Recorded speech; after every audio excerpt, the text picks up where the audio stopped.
Thailand may look like a land of golden temples and endless smiles, but step off the postcard path and you'll discover a world most visitors never imagine.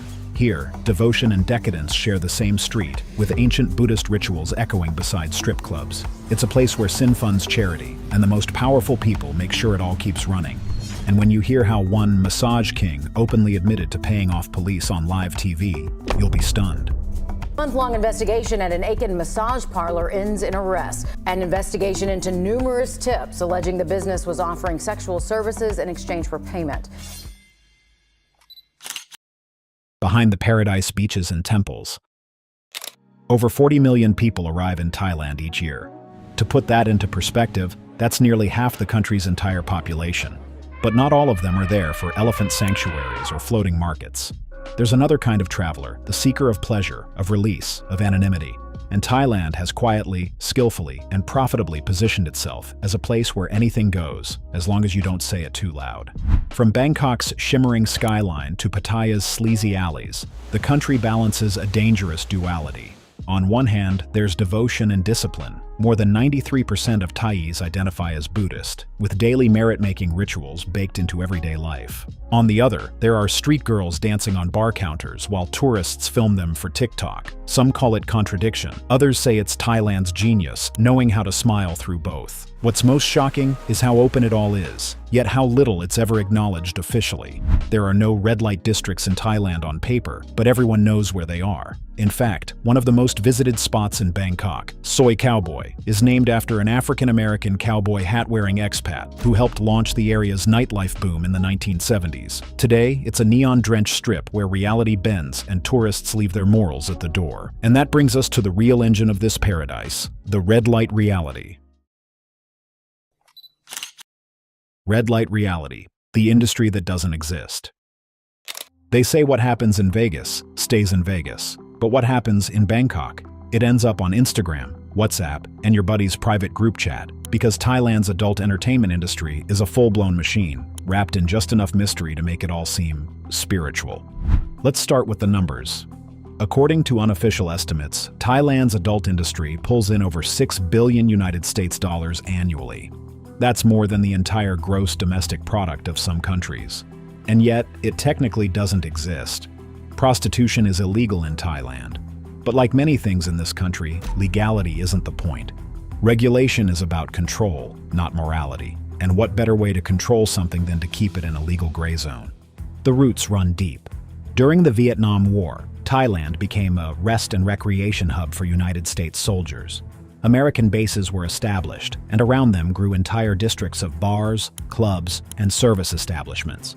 By the time the war ended, the infrastructure remained and was eagerly repurposed for global tourism.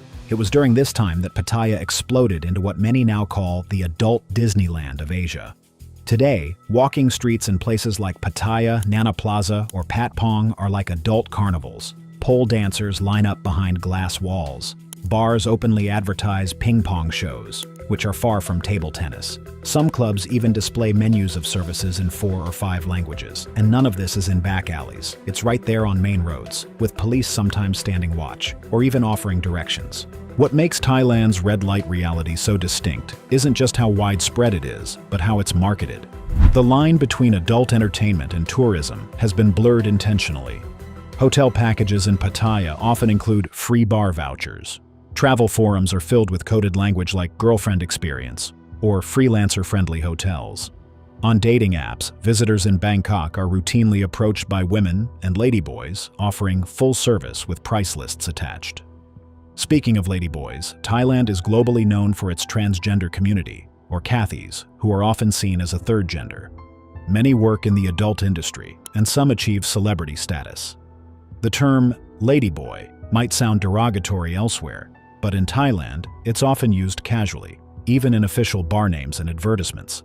Shows featuring transgender performers attract thousands of tourists each night, and many visitors leave unaware that the person they just fell for isn't biologically female. That ambiguity? It's part of the allure. Of course, not everything is glitz and neon. Beneath the fantasy lies a complex reality. Many workers enter the industry due to poverty or limited options. Entire villages in rural provinces like Isean have become famous for sending daughters into Bangkok to support families back home. In some places, remittances form the backbone of the local economy. There are also unspoken rules. Police raids happen, often right before international conferences or diplomatic visits, but most venues bounce back in days. The T-money system, essentially bribes, keeps operations smooth. Everyone plays their part, and for those who step out of line, there are stories, never fully confirmed, of disappearances, blackmail, or being quietly deported. Still, tourists come. Some for curiosity, some for loneliness, others because they were told it's just what you do in Thailand. And the country? It doesn't judge. Instead, it monetizes that moral blind spot with masterful precision. Dark tourism. For many, Thailand is the ultimate getaway: sun, surf, and sangria in a coconut shell. But there's a growing group of travelers chasing something darker, something rawer. Let's start with the Full Moon Party, a name that now sends shivers down the spine of local officials and emergency room doctors alike.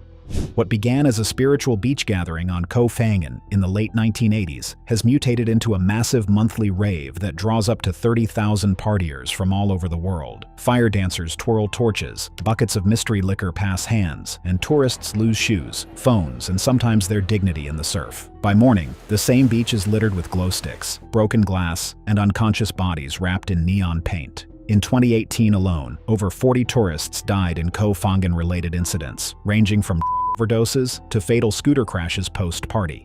Still, the event continues, and it's marketed heavily by travel agencies as a must-do. Locals benefit from the cash influx, but rarely attend themselves.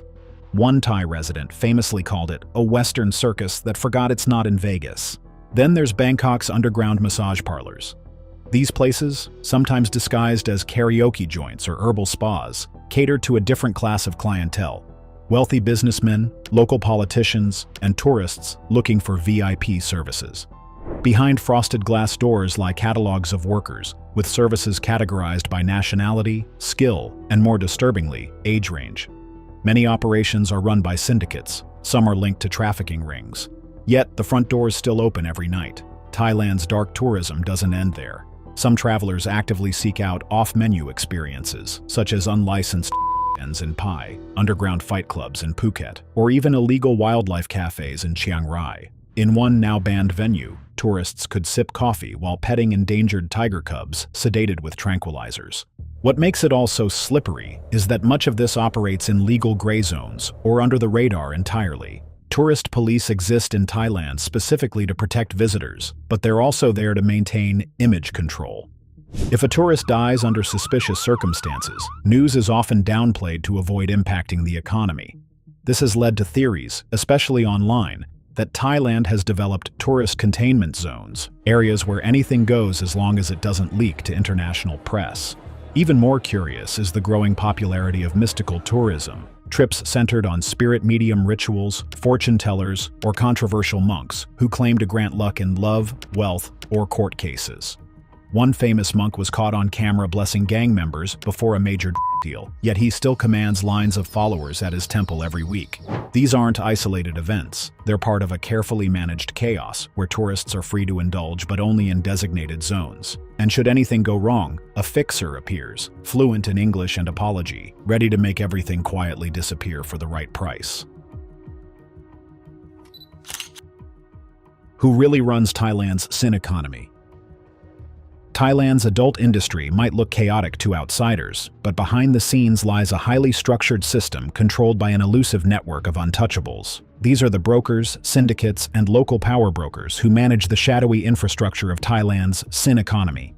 And their influence runs deeper than most people ever realize. The hierarchy starts with bar owners and entertainment group managers, many of whom are foreign nationals partnered with Thai fixers, or wives who legally hold the business licenses. But behind them are powerful families and political patrons who have operated in this space for generations. Some were originally involved in gambling rackets or the heroin trade during the Golden Triangle era of the 1960s and 1970s, later pivoting to nightlife as it became more lucrative and less risky. Take, for example, Suivez RESUME, the self-proclaimed massage parlor king, turned whistleblower. Once the owner of multiple high-end massage parlors, Suivez later became a politician and shocked the country by openly admitting to paying off cops and politicians regularly, naming departments, dates, and cash amounts on live television. Suivez claimed that his businesses generated over $2 million United States dollars per month, with about 30% going directly into the pockets of local law enforcement and bureaucrats. And that was just one man.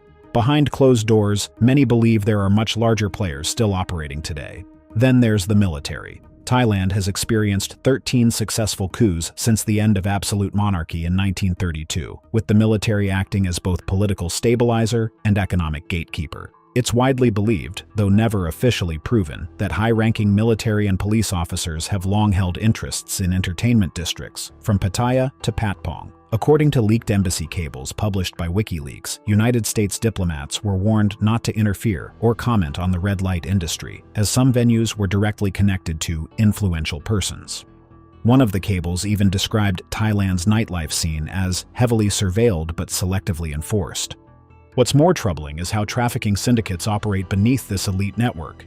Non-Thai sex workers, often from Myanmar, Laos, Cambodia, or Eastern Europe, are trafficked using forged visas and moved between provinces like property. Corrupt officials ensure their paperwork is clean upon inspection. Those who rebel or try to escape, some are allegedly disappeared. Their stories rarely make the news. And here's the twist. Some of Thailand's biggest entertainment moguls are also respected philanthropists. They donate heavily to temples, build schools in rural areas, and even fund public hospitals. In Thai culture, this act of making merit is seen as a spiritual counterbalance to one's darker dealings. Whispers in the nightlife scene often reference protected bars, venues owned or backed by someone so powerful that they are immune to police raids, labor inspections, or even zoning laws. When bars nearby get shut down, these protected spots remain open, untouched. And just when you think it couldn't get murkier, rumors of foreign intelligence monitoring parts of this economy have also emerged.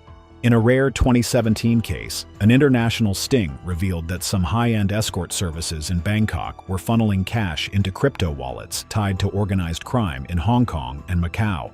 Yet despite all this, no major crackdown ever lasts, because too many powerful people have too much to lose. Cultural double life. Now we know Thailand seems to perfectly blend a double life, but how do Thai citizens reconcile these opposing forces? The answer lies in a cultural concept known as kreng jai, roughly translating to consideration for others. Kreng jai encourages avoidance of confrontation or uncomfortable truths. If someone is doing something controversial, but it's not hurting anyone directly, it's often considered polite to simply look away. This applies to the nightlife industry too. Locals know what goes on in certain neighborhoods. They may even have family members working there. But asking about it, publicly discussing it, that's a breach of kreng jai. It creates discomfort, and discomfort is to be avoided. In a famous 2015 university study, over 68% of Thai respondents admitted knowing someone involved in the nightlife industry. Yet over half of them said they never spoke about it, even within their family. It's not denial, it's diplomacy. There's also a profound separation between public self and private self in Thai society. In public, people present a composed, respectable front. But in private, it's not uncommon to find the same individuals participating in nightlife scenes, watching adult content, or frequenting massage parlors. Interestingly, many locals don't see the adult industry as dirty, they see it as work, and a necessary one at that. For many in rural areas, especially in the economically poor East Siam region, working in the cities, whether as a waitress, dancer, or escort, is often viewed as a rite of passage. Money earned is sent back to families, used for children's education, new homes, or village festivals. In fact, it's no secret that in some villages, many of the newer homes were built with Bangkok money, though few ever say exactly how that money was made. Thai media also plays a role in this balancing act. TV dramas often feature storylines about women falling into nightlife work but redeeming themselves through love, family, or spiritual awakening. These narratives reinforce a belief that even the fallen can find a path back, reinforcing Buddhism's flexible moral arc. But make no mistake, there are limits. When scandals break, especially involving foreigners exploiting the industry or underage workers caught in raids, the tone shifts sharply. Public shame is swift. Social media erupts. Not because of the act itself, but because it shattered the unspoken agreement. Keep things discreet, respectful, and within the cultural code. The Secret Lives of Expat Kings. For some men, Thailand isn't just a vacation, it's a reset button on life. They arrive disillusioned, retired, divorced, but all of them are looking for a second shot at pleasure, peace, or a sense of power they never had back home. Locals call them Farang Kings. Expats use it too, and in certain parts of Thailand, they rule their own private fiefdoms.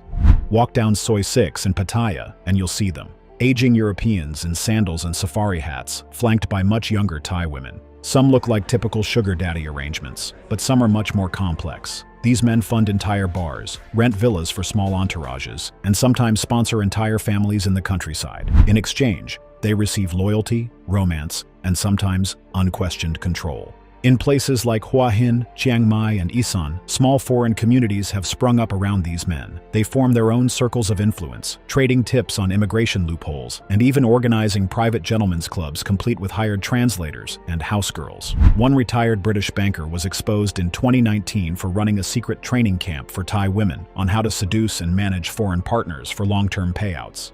He claimed he was offering life coaching. But this lifestyle isn't always sustainable. The fantasy often crumbles.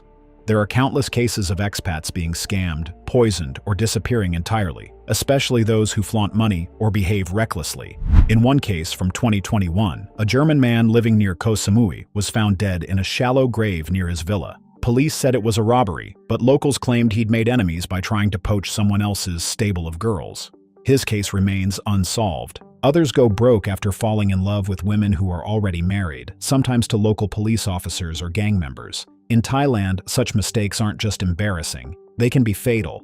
And then there's the disturbing trend of foreign men grooming underage girls under the guise of sponsorship. While heavily policed now, especially after global pressure, some villages still tell whispered stories of the foreign uncle who came every few months with gifts and took photos, promising a better life. These men often vanish before they're caught, hopping from country to country on tourist visas and using burner identities. What makes this topic so uncomfortable and powerful is the way it inverts global power dynamics. In the West, these men may have been nobodies. But in Thailand, their dollars can buy adoration, companionship, and status. And the longer they stay, the more they become embedded in the culture. Some speak fluent Thai. Some convert to Buddhism. Others marry and open small businesses. But underneath it all is the same structure: money for love, control disguised as care. Thailand's tourism board never mentions them. Travel blogs rarely explore this layer, but go to any major expat bar at sunset, and the real story of Thailand's male migration will unfold before your eyes. One drink, one story, one whisper at a time. So, is Thailand's darker side the reason millions keep coming back? Or is it the country's ability to hide it all behind a smile? Are these secrets part of the charm, or a truth better left in the shadows? Let us know what you think in the comments. And if you want more untold stories like this, make sure you subscribe so you don't miss the next reveal.